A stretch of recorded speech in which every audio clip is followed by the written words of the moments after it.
അസ്സലാമലൈക്കും. അപ്പോൾ ഇന്നത്തെ നമ്മളെ വീഡിയോയിൽ നമ്മളെ കുഞ്ഞാവിൻ്റെ കുറച്ച് വിശേഷങ്ങളാണ് കേട്ടോ. കുഞ്ഞാവിൻ്റെ സാറിന്ന് കുഞ്ഞാവിനെ കാണാൻ വന്നതാണ്.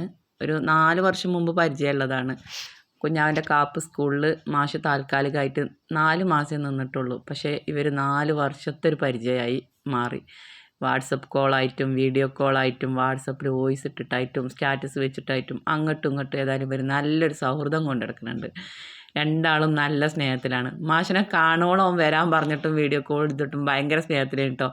വന്നപ്പോൾ അവനൊരു കുറവായി മാഷ് കുറച്ച് നേരം ഇങ്ങനെ മുതമ്പത്തൊക്കെ തട്ടി ഒന്ന് വർത്താനൊക്കെ പറഞ്ഞു. പിന്നെ അവന് കുറവൊക്കെ മാറി ഒന്ന് ലെവലിക്ക് ഇരിക്കടാന്ന് പറഞ്ഞു. ഞാൻ എന്ത് പറഞ്ഞിട്ടെന്താ, ഏതായാലും മാഷിന് ഗ്ലാസ് വെള്ളമൊക്കെ കൊടുത്ത് ഞാനും കുറച്ച് നേരം വർത്താനൊക്കെ പറഞ്ഞു കേട്ടോ.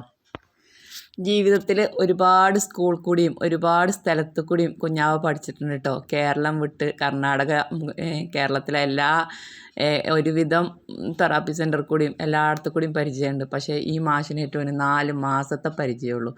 മാഷിന് പിന്നെ ഗവൺമെൻറ് ജോലി സ്ഥിരമായിട്ട് പന്തലൂർ സ്കൂളിൽ കിട്ടി. അപ്പോൾ ഈ പന്തലൂർ സ്കൂളിൽ ഈ മാഷിന് ആർക്കെങ്കിലും പരിചയം ഉണ്ടെങ്കിൽ ഒന്ന് കമൻറ്റ് ഇട്ടോ. മാഷിൻ്റെ പേര് സുനേഷാണ്. മഞ്ചേരി എളങ്കൂരാണ്. മാഷിന് കുട്ടികളെ കയ്യിലെടുക്കാൻ ഏതായാലും നല്ല വയ്ക്കും.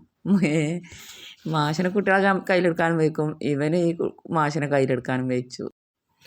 എന്തായാലും 4 മാസത്തെ ഒരു പരിചയം വെച്ച് മാഷ് ഓനെ കാണാൻ വേണ്ടി ഇടക്ക് വരിക. ഓൻ്റെ ഒരു ഇഷ്ടത്തിന് വേണ്ടിയിട്ട് ഫോട്ടോസും വീഡിയോസും എടുക്കുക, ഇടക്ക് വീഡിയോ കോൾ വിളിക്കുക. പിന്നെ യാത്ര പറഞ്ഞ് പോയപ്പോൾ ഒരുപാട് സങ്കടത്തിൽ മാഷിനെ നോക്കിയിട്ട് ഇങ്ങനെ ഇരിക്കുന്നുണ്ട് കേട്ടോ. ആ ഒരു ഇരുത്തം കണ്ടപ്പോൾ ഇച്ചും തന്നെ പാവം തോന്നി. മാഷിൻ്റെ ഒപ്പം പോകാൻ വരെ അവന് കമ്പാണ്. ഇനി എപ്പോഴാണ് മാഷ് വരിക, ഇനി എവിടുക്കാൻ മാഷ് പോകണു, വീണ്ടും ആ ചോദ്യങ്ങൾ ഇങ്ങനെ ആവർത്തിച്ചു കൊണ്ടിരിക്കുകയാണ്. ഏതായാലും ഇങ്ങനൊരു സൗഹൃദം ഓർക്ക് രണ്ടാക്കും എന്നും തുടരാൻ കഴിയട്ടെ എന്ന് ആശംസിച്ചുകൊണ്ട് ഇന്നത്തെ വീഡിയോ ഇത്ര തന്നെ ഉള്ളൂ. എല്ലാവർക്കും അസ്സലാമു അലൈക്കും.